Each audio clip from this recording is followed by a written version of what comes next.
Dans cette vidéo, on va enfin terminer la construction de l'abri à bois photovoltaïque. Et il était temps parce que là, j'ai vite besoin d'avoir un abri à bois grande capacité et fonctionnel pour pouvoir commencer d'ores et déjà à stocker dedans un maximum de bois, pour pouvoir commencer à le faire sécher parce que sinon, pour cet hiver, je n'aurai pas assez de bois et je vais mourir de froid, tout simplement. Du coup, on va tout installer, on va installer les panneaux, on va tout lancer et on va voir les effets que ça va avoir sur ma consommation électrique. Et ce n'est pas tout. Avec tout ce que j'ai fait sur ma chaîne jusqu'à présent dans l'objectif de réduire ma facture d'électricité, j'ai commencé enfin à avoir les fruits de mon travail. C'est-à-dire que j'ai été contacté par EDF pour bénéficier d'un énorme remboursement sur ma facture d'électricité, sachant que vous voyez, ma facture, je la mensualise pour ne pas avoir de mauvaises surprises. Du coup, là, j'ai eu la très bonne surprise de bénéficier d'un énorme remboursement et j'ai hâte de vous partager ça. Je peux vous dire qu'avec les économies que j'ai déjà réalisées sur ma facture d'électricité, plus les économies que je vais potentiellement réaliser avec ces panneaux solaires et qu'on va voir dans cette vidéo, il n'est pas impossible que dans les prochains mois, je vais avoir les agents d'EDF qui vont venir toquer à la porte pour voir si je n'aurais pas modifié mon compteur. Allez, c'est parti. Je m'appelle Alex et comme pour beaucoup de Français, mes fins de mois sont difficiles. Très difficiles. J'ai donc décidé d'élaborer des stratégies mêlant sobriété et autoproduction, me permettant de faire des économies tout en gagnant en qualité de vie. J'ai créé un potager vertical en permaculture, produisant beaucoup de légumes toute l'année, même pour une petite surface. Il couvre l'intégralité de nos besoins en fruits et en légumes, soit 1 400 € par personne, et nous permettant donc d'économiser à deux 2 800 € par an. Alors ça, c'est sur le papier. Faut pas oublier que faire un potager, ça entraîne également des frais, tels que l'eau, les graines. Pour le chauffage, j'utilise du bois que je récupère un peu partout, nous permettant d'économiser 670 € d'électricité par an par rapport à nos anciens chauffages électriques. De ce côté, nous avons le bois des palettes cassées que j'ai récupérées, et de l'autre côté, c'est le bois, jusqu'ici, des gens qui s'en débarrassent. Vivre en sobriété, donner une seconde vie aux déchets, je m'inspire du mode de vie de mes ancêtres et des anciennes civilisations qui nous ont précédés. Passionné par les nouvelles technologies et la low-tech, je les utilise pour gagner du temps et réaliser des tâches en quelques minutes que les anciens mettaient des heures à réaliser. Ah, vous avez entendu? Ça, c'est la serre qui s'arrose automatiquement via l'eau de pluie. J'admets que le bricolage n'est pas mon fort. Je filme tout ce que je fais pour vous le partager ici. Voici mon histoire. Abonne-toi!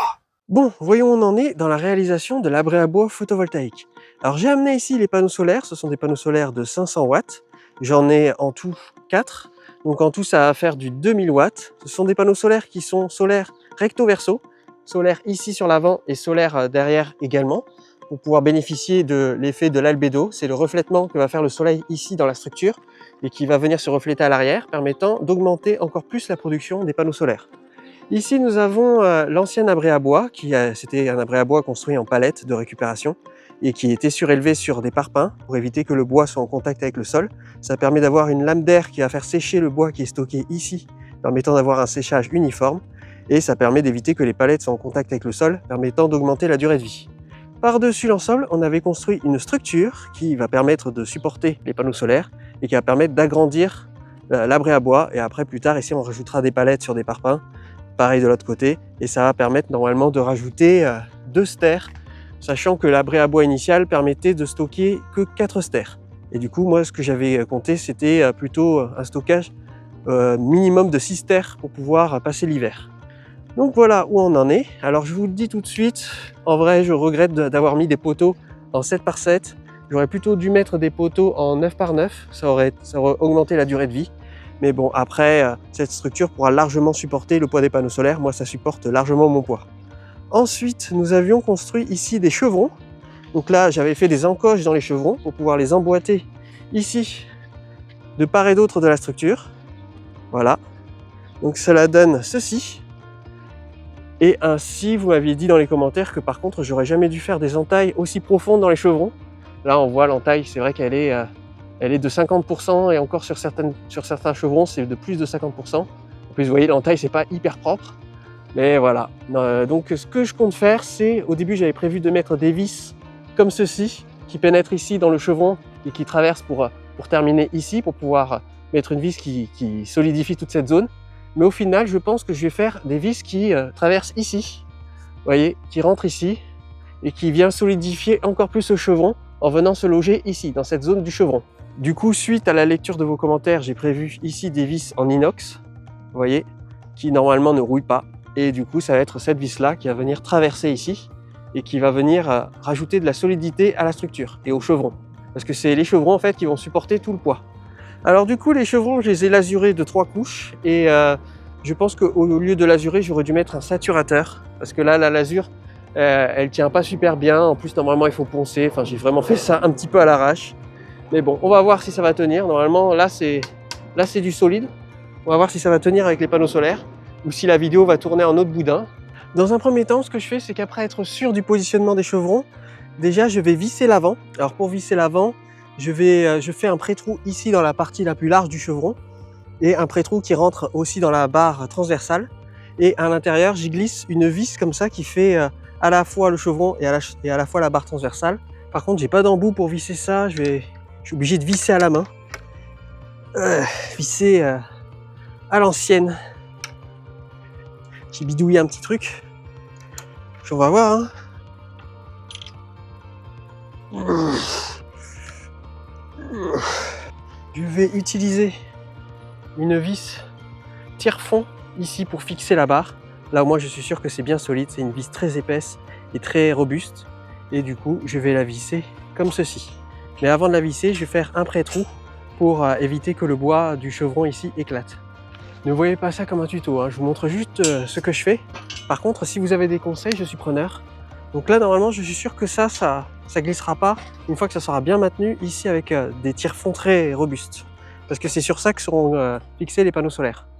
Donc hop, là. Donc normalement, c'est ici.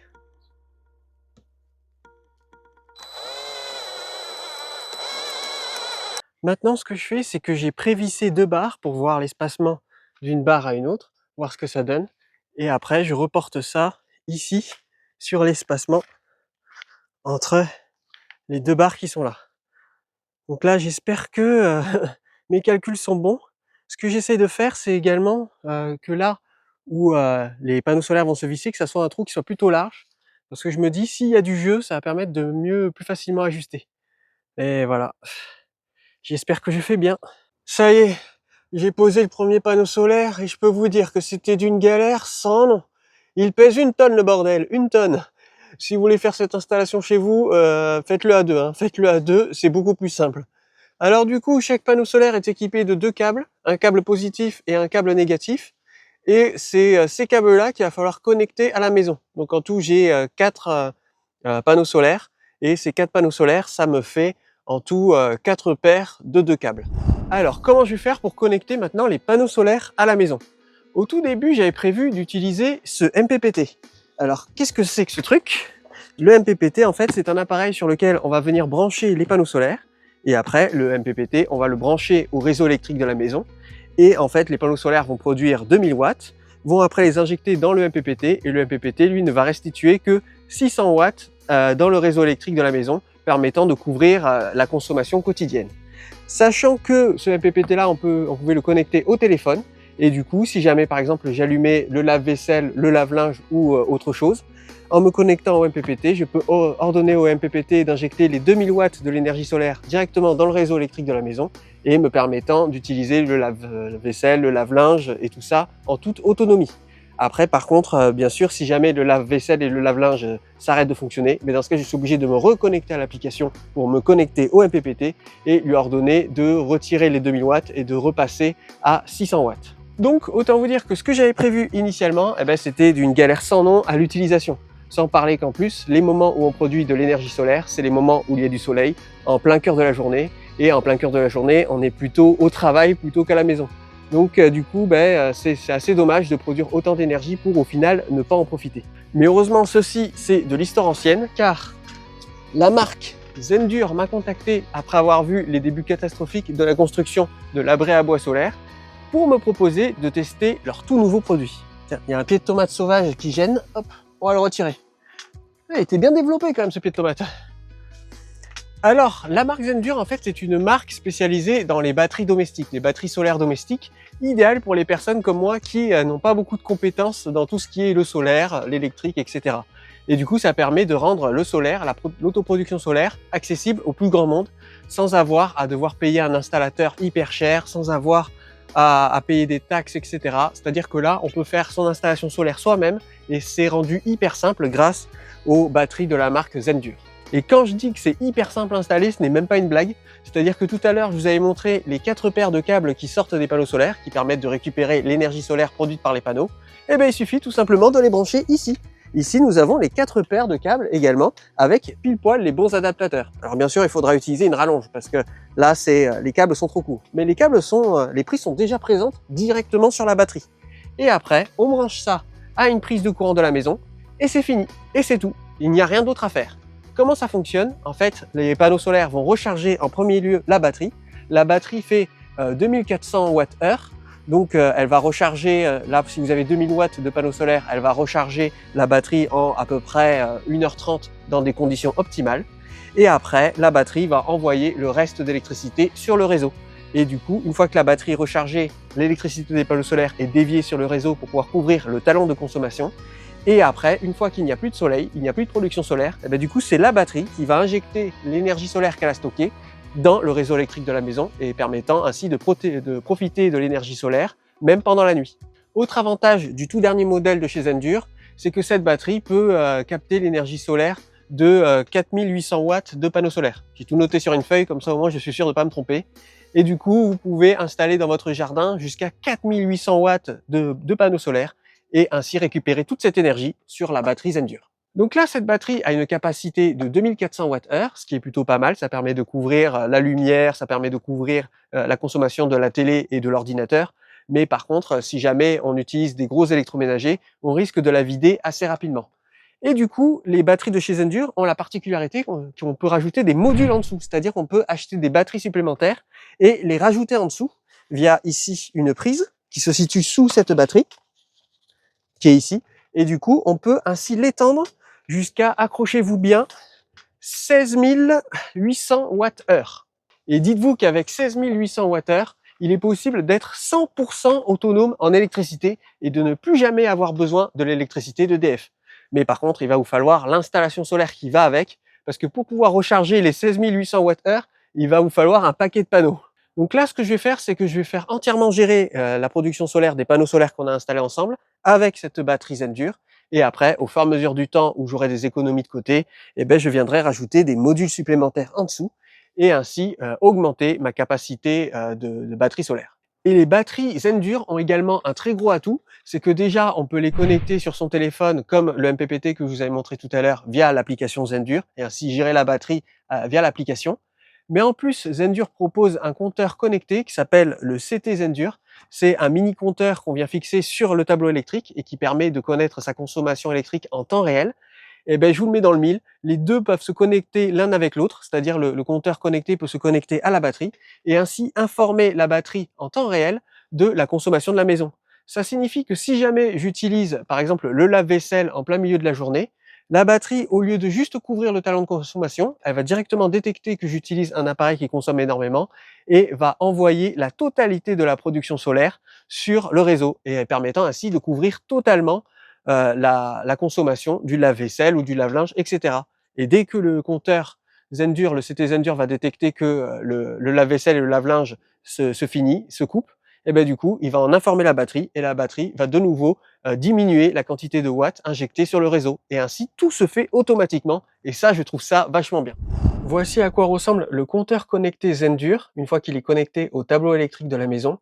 Le CT Zendur qui permet de connaître en temps réel la consommation électrique de la maison. Alors, je vous avoue que je n'ai pas réussi à l'installer tout seul sur le tableau électrique.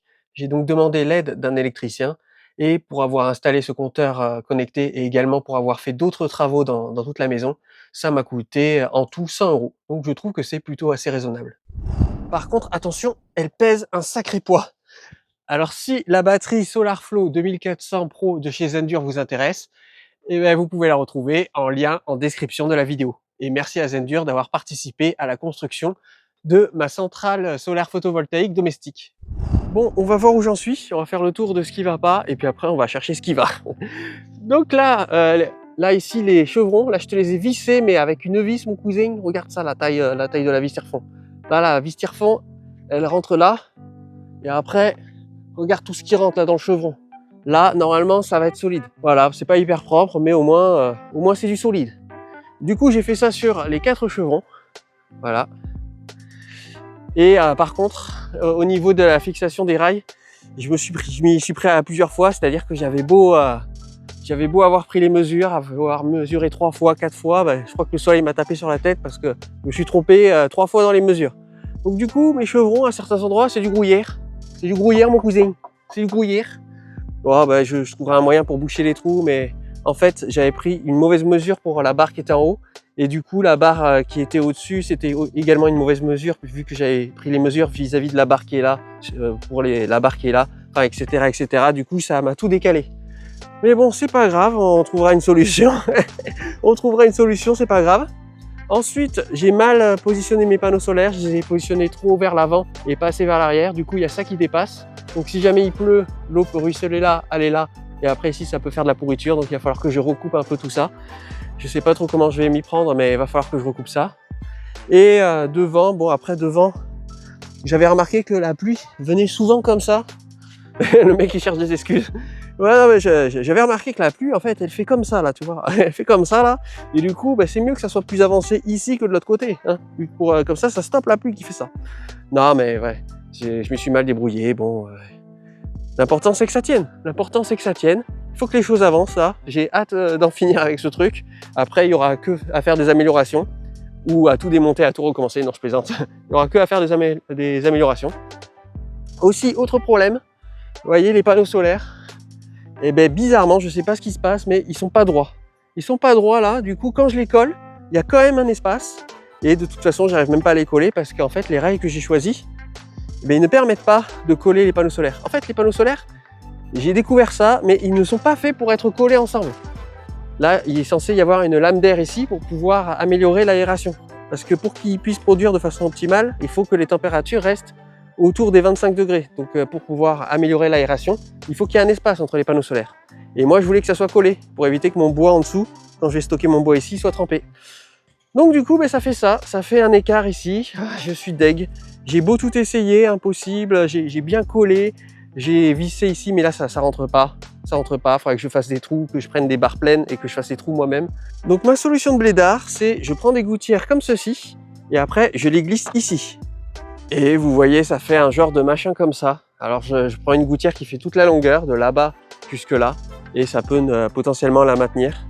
Et puis comme ça, si jamais il pleut entre les panneaux ici, ça tombe dans la gouttière. Ça peut être une solution, mais ouais, ça c'est embêtant. Sinon, il faudrait que je mette des plaques ici. Voilà, une petite plaque ici, je sais pas, que je visse ou je ne sais pas comment je pourrais me débrouiller. Après, là, ce qui est bien, c'est qu'il y a des trous. Donc potentiellement, si jamais je mets une plaque ici, je peux la visser.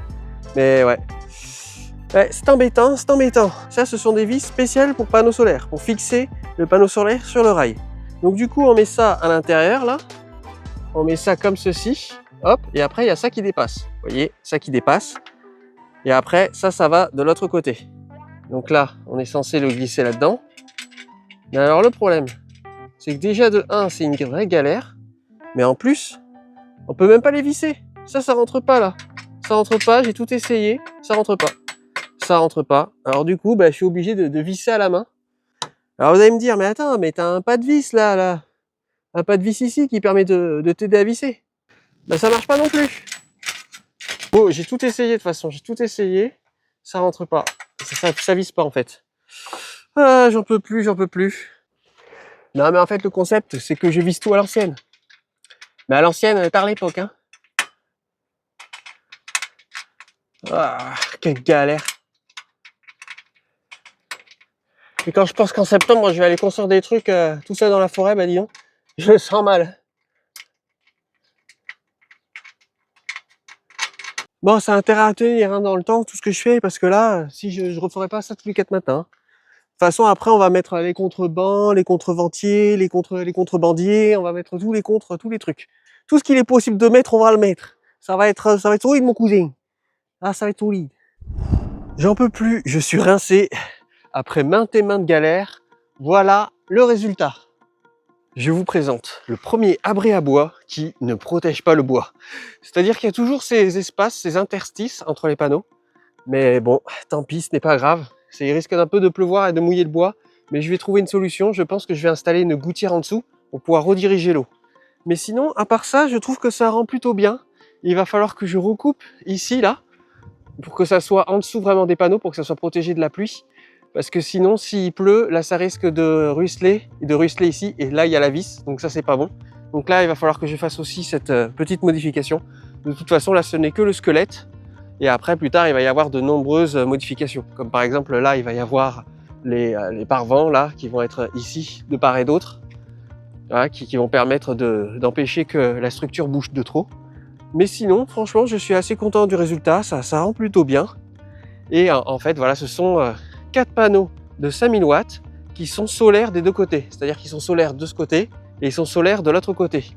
Et là, c'est plutôt pas mal. Donc, tous les panneaux tiennent sur 2 barres comme ceci, 2 barres ici où ils sont vissés dessus. Et par contre, j'ai mis des barres au milieu pour pouvoir... j'avais remarqué que les barres sur les côtés bougeaient un petit peu, enfin étaient légèrement tordues sous le poids des panneaux. Donc j'ai rajouté des barres au milieu. Et comme ça permet de soulager un peu la pression au niveau des barres qui sont sur les côtés. Mais par contre, ces barres-là ne sont pas vissées ici sur les chevrons. Alors du coup, ça va me servir également pour faire du câble management, pour pouvoir mettre les câbles à l'intérieur. Donc là, pour l'instant, c'est pas vissé. Et peut-être que plus tard, je visserai. Mais en tout cas, au vu de comment c'est maintenu, je pense que ça soulage quand même vachement les barres qui sont sur les côtés. Les barres qui sont là, je pense que ça soulage quand même pas mal. Parce que quand on regarde bien, vous voyez, c'est légèrement... ici en arc, très légèrement, mais quand même. Donc je pense que ça améliore quand même au niveau de la résistance.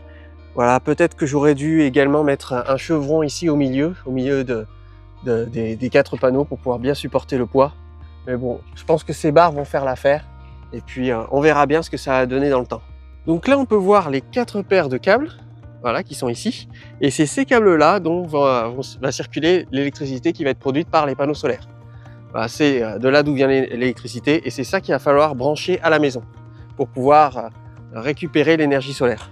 Avec tout ce que je viens de vous expliquer, grâce à la batterie Zendure, j'ai donc élaboré une toute nouvelle stratégie qui va énormément réduire ma consommation électrique. Ici, nous avons ma consommation électrique de base. C'est celle que j'avais avant de faire tout ce que j'ai fait sur la chaîne pour tenter de réduire ma consommation électrique. Donc là, initialement, j'avais le chauffage qui représentait plus de 1/4. J'ai également ici l'eau chaude qui représente plus de 1/4 également. Ça, là, j'ai un point d'interrogation. Alors ça, je vous avoue que je ne sais pas du tout ce qui consomme autant. Je suis en train de mener l'enquête, mais j'ai un truc qui consomme énormément dans ma maison qui représente presque 1/4, même qui représente quasiment 1/4, quoi. Donc je ne sais pas du tout ce que c'est. Ensuite ici, j'ai la lumière qui consomme ça. L'électroménager, c'est-à-dire le lave-vaisselle, le lave-linge, etc., ça consomme ça. La télévision, ça consomme ça. Alors télévision plus ordinateur, etc. Sachant que des fois, je télétravaille à la maison, donc du coup, ça fait une grosse consommation. Et les congélateurs, le frigo, ça consomme ceci. Donc là, déjà, avec tout ce que j'ai fait sur la chaîne, j'ai déjà réussi à supprimer 1/4, un petit peu plus d'1/4 de ma consommation électrique totale. Je vous montrerai tout à l'heure les effets que ça a fait sur ma facture d'électricité. Vous allez voir, c'est assez impressionnant. Et là, ce que j'aimerais, c'est, accrochez-vous bien, supprimer un second quart, ici, c'est-à-dire l'eau chaude de ma consommation électrique totale. Donc ici, nous avons le tarif heure creuse, heure pleine, c'est le tarif que j'ai actuellement.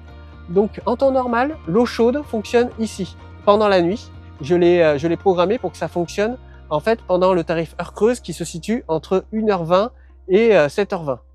Et là, ce que je vais faire, c'est que je vais programmer le ballon d'eau chaude pour plus qu'il fonctionne pendant ce tarif d'heure creuse là, mais qu'il fonctionne plutôt pendant ce tarif d'heure creuse là, c'est-à-dire de 14h50 à 16h50. Sauf que de 14h50 à 16h50, c'est les moments où j'aurai le pic de production solaire via les panneaux solaires qu'on a installés tout à l'heure.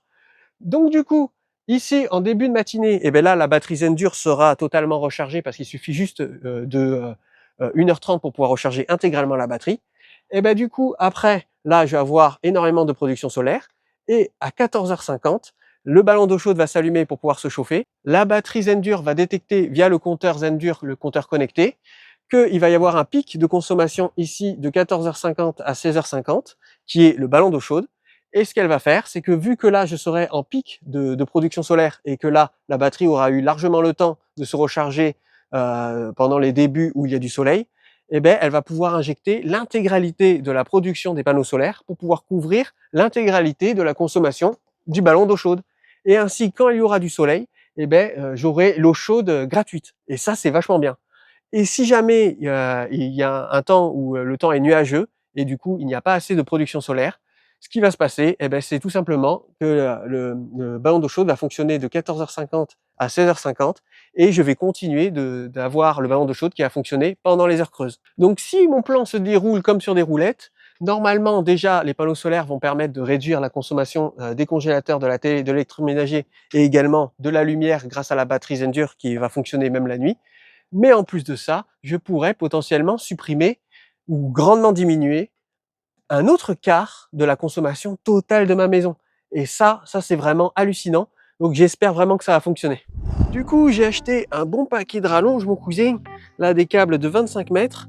Et après, ces câbles de 25 mètres, on va venir les connecter ici au fil des panneaux solaires pour après les déployer jusqu'à la maison, là où se situe la batterie. Alors même si on n'y connaît rien en électricité, il est impossible de se tromper, c'est-à-dire que les câbles qui ne sont pas censés être branchés ensemble, eh ben, on ne peut pas tout simplement les brancher ensemble. Vous voyez, les prises ne sont pas compatibles.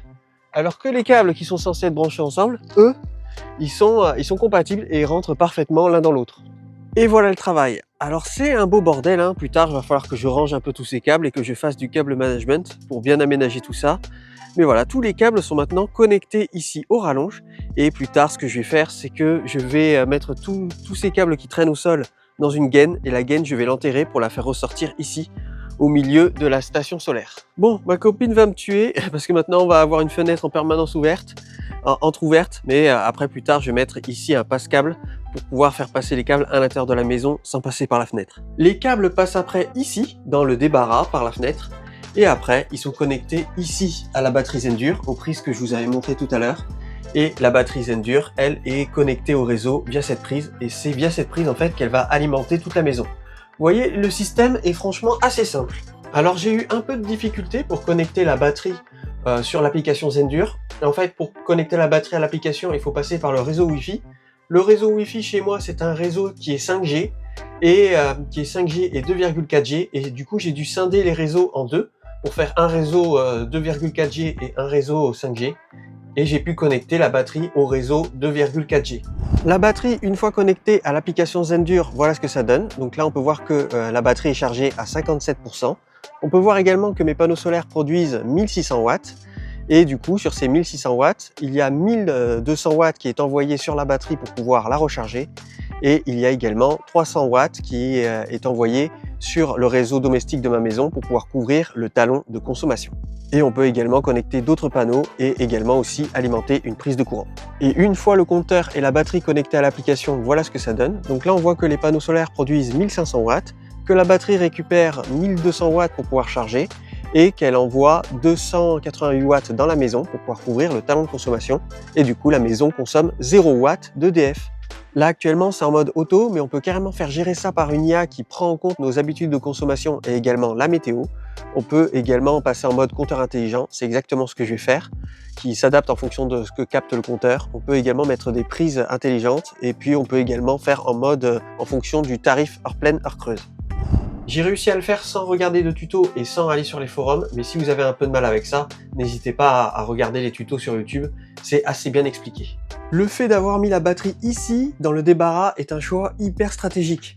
Parce que vous voyez, c'est ici où j'ai l'électroménager, enfin où j'ai la machine à laver, mais c'est surtout ici où j'ai le ballon d'eau chaude. Et là, moi j'ai un ballon d'eau chaude familial pour 10 000 personnes, on n'est que deux, hein, donc tôt ou tard, je vais changer de ballon d'eau chaude parce que ça sert à rien d'avoir un ballon d'eau chaude de cette taille. Et du coup, ce que je vous avais pas dit, c'est que la batterie est également équipée d'une prise. Alors, où est-ce qu'elle est? Elle est ici. Voilà. Une prise ici de courant. Et du coup, cette prise sur la batterie de Zendure, qui fait la 2400 Pro, eh ben, elle peut délivrer 2400 watts. Et 2400 watts, c'est exactement ce que consomme le ballon d'eau chaude, mon cousin. Et du coup, là, il suffit qu'un jour, j'enlève ce truc-là et que je mette une prise classique et que je te branche ça sur la batterie.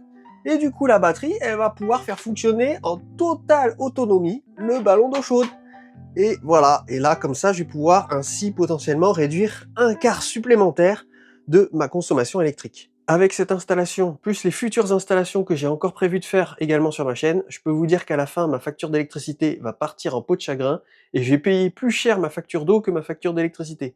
Et là, ce sera la bonne occasion de s'occuper également de la facture d'eau et elle aussi, on va lui mettre bien tarif. Alors, quelles sont les économies que j'ai réussi à réaliser sur ma facture d'électricité après tout ce que j'ai fait sur ma chaîne depuis un an? Alors déjà, l'année dernière, j'avais construit une mini centrale photovoltaïque. Cette mini centrale photovoltaïque me permet de recharger tous mes appareils de jardinage, c'est-à-dire tout ce qui est tronçonneuse, tout ce qui est tondeuse, tout ce qui est appareil sécateur électrique, etc.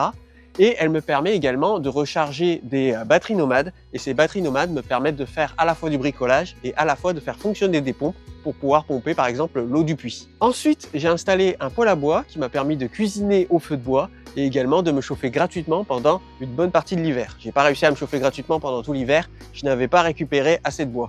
Je vous ferai une vidéo tuto pour vous montrer comment je fais pour récupérer du bois gratuitement autour de chez moi. Là, on vient d'installer un abri à bois hybride qui fait également office de centrale solaire photovoltaïque. Et vu qu'on vient de l'installer, pour l'instant, je n'ai pas de retour dessus, donc je ne peux pas vous partager de retour d'expérience là-dessus. Mais bien entendu, sur ma chaîne, je vous ferai un compte-rendu de toutes les économies que cela m'aura permis de réaliser. Concernant ma facture d'électricité, je la mensualise avec EDF, comme ça me permet d'avoir une facture d'électricité qui soit répartie dans l'année et pas avoir de mauvaises surprises à avoir des hausses de facture d'électricité pendant l'hiver, des hausses surprises qui pourraient me mettre dans le mal financièrement. Et du coup, là, après avoir recalculé, après qu'EDF ait recalculé l'entièreté de ma nouvelle consommation, ils m'ont effectué un remboursement de, accrochez-vous bien, 660 €. J'ai donc, avec tout ce que j'ai réalisé jusqu'à présent, fait une économie sur ma facture d'électricité totale de 660 €. Après, bien sûr, il faut prendre en compte le fait que vers la fin de l'hiver, je n'avais plus de bois et donc j'ai dû acheter pour 200 € de ster de bois pour pouvoir terminer l'hiver. Et également, il y a le poêle à bois que j'ai dû bien entendu acheter et qu'il a fallu également poser. Alors, je vous avais expliqué dans ma vidéo sur le poêle à bois que je vous affiche juste ici que j'avais réussi à trouver une astuce pour pouvoir grandement diminuer ce coût en utilisant la prime Rénov pour pouvoir payer le poêle et également en profitant d'une offre qui était sur Leroy Merlin de la pose à 1 € seulement. Je vous affiche donc ici ma toute nouvelle consommation électrique. Et ça, bien entendu, sans compter encore la centrale solaire photovoltaïque que l'on vient d'installer ensemble. Et du coup, comme on peut le voir sur la répartition, la partie du chauffage a énormément diminué, mais on peut voir également qu'elle n'a pas disparu pour autant. Alors comment ça se fait? C'est tout simplement parce que ma copine, lorsqu'elle télétravaille, elle a la flemme d'allumer le poêle à bois. Et puis vous comprenez, lorsqu'il fait froid dehors et qu'il pleut, elle a également la flemme d'aller chercher du bois dehors pour pouvoir réalimenter le poêle à bois. Donc du coup, elle allumait le chauffage électrique et c'était le principal sujet de dispute pendant toute la durée de l'hiver dernier. Sur le camembert des consommations électriques de ma maison, on peut voir également qu'il y a 3 petits points et ces 3 petits points consomment l'équivalent de 1/4 de la consommation totale de la maison. Et ça, c'est une grande énigme. Je suis en train d'enquêter, je suis en train de chercher qu'est-ce qui consomme autant. Alors peut-être que c'est les déshumidificateurs parce que vous voyez, j'ai une maison qui est très ancienne et qui est très humide et du coup, pendant toute la durée de l'hiver, je suis obligé d'allumer de temps en temps les déshumidificateurs pour pouvoir réduire l'humidité à l'intérieur de la maison parce que sinon j'ai des champignons qui poussent. J'ai des champignons qui poussent de partout dans ma maison et j'ai également mes vêtements qui moisissent. Donc du coup c'est peut-être ça, c'est peut-être également le spa gonflable de ma copine qui consomme à balles et c'est peut-être aussi les congélateurs qui sont dans le garage qui me permettent de conserver tous mes légumes. Donc je suis sur le coup, je suis actuellement en train d'enquêter, mais j'aimerais bien réussir à réduire également cette facture d'électricité là. Donc on peut voir que mes efforts payent. Bien entendu, toutes les économies que j'ai réalisées jusqu'à présent, va falloir attendre que ça rentabilise toutes les installations que j'ai fait. Et bien sûr, ce n'est pas fini, j'ai encore prévu plein d'autres choses. Et à la fin, mon objectif, c'est quand même de énormément réduire ma consommation en termes généraux et de quand même conserver le confort de la vie moderne. Merci énormément aux membres de la communauté qui permettent la survie de la chaîne en me soutenant financièrement, soit via le Tipeee, soit en cliquant sur le bouton rejoindre de la chaîne. Si la vidéo vous a plu, n'hésitez pas à la liker et à la booster, ça ne vous coûte rien, mais moi ça me soutient énormément. La prochaine vidéo ce sera sur le potager, là aussi les choses avancent très vite. Et je vous dis à la prochaine.